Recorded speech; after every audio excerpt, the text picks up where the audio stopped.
అందరికీ నమస్తే.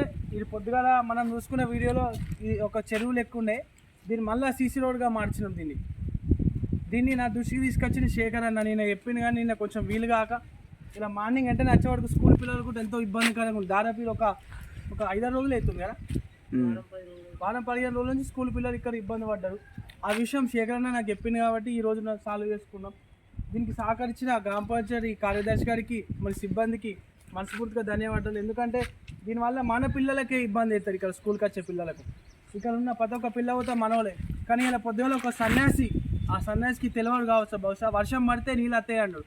వర్షం పడితే నీళ్ళు వస్తాయి బాయ్, కానీ నీళ్ళు ఆగద్దు. అదిగా మనం చేసుకోవాల్సింది. నీకు ఒక మనిషిని వ్యతిరేకించలే కావాలి తప్ప కానీ ప్రజల పక్షాన కూడా నువ్వు ఎప్పుడు ఆలోచించు.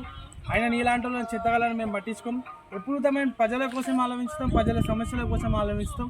ఎప్పుడు ప్రజల పక్షాన్ని ఉంటుందని చెప్పి మరొకసారి తెలియజేస్తాం.